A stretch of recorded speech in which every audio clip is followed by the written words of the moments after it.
Ever wondered why those art heists you see in movies often don't translate to real-world success? Today, we're diving into the unsellable masterpiece: why art heists often fail. It's not just about cracking the vault. It's about what happens next, the complex aftermath that often spells doom for even the most cunning thieves. The most valuable art is often iconic, instantly recognizable. Think the Mona Lisa or Van Gogh's Starry Night. These masterpieces are globally famous. Everyone knows them. This presents a monumental problem for would-be art thieves. They can't exactly stroll into a local pawn shop or a discreet gallery with a stolen piece of this caliber. The art world is a surprisingly tight-knit community, and every major piece, every brushstroke of the greats, is meticulously catalogued and tracked. Trying to sell such a high-profile item, especially something as iconic as the Mona Lisa, immediately raises red flags, triggering a cascade of investigations and alerts. Potential buyers are few and far between, and those who might be tempted face severe legal and reputational risks, essentially making them accomplices. Next, the logistics of keeping a stolen masterpiece hidden are a nightmare. Storing stolen art requires extreme care and specialized knowledge. Museums, for example, have very specific climate controls, lighting, and sophisticated security measures to preserve the artwork.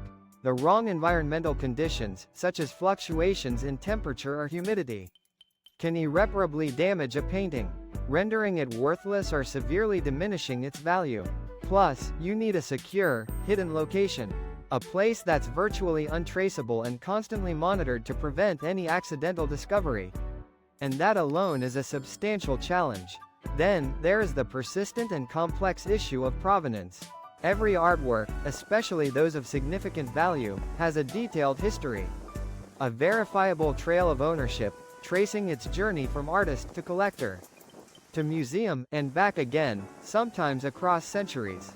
This intricate, paper trail makes it nearly impossible to launder a stolen piece, to erase its tainted origins. Without clean provenance, the art is essentially tainted goods, making it exceptionally tough to sell it legitimately or even discreetly.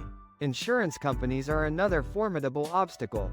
They are deeply entrenched in the art world, intimately familiar with its workings, and have strong networks of investigators and experts who relentlessly pursue stolen art. These investigators utilize every available resource, from forensic analysis to international collaborations.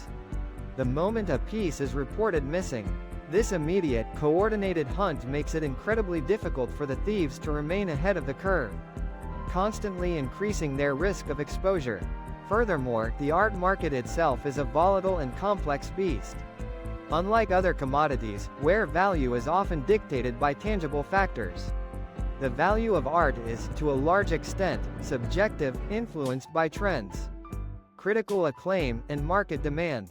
The stolen piece might be undeniably beautiful, a technical marvel, but if the market doesn't desire it, or if it is later revealed to be a clever forgery, or a misattributed piece, it won't fetch a high price.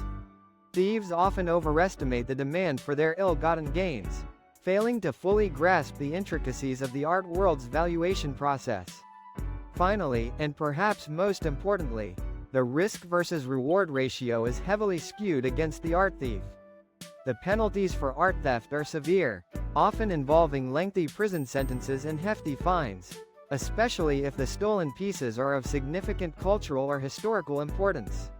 The chances of getting caught, given the resources dedicated to recovery, are consistently high. Even if the thieves somehow succeed in the initial theft, the subsequent challenges of selling the art, combined with the ever-present, crushing threat of capture, make art heists a high-risk, low-reward venture. That's why, in the real world, the unsellable masterpiece often ends up as a symbol of failure, not a testament to a grand, daring triumph.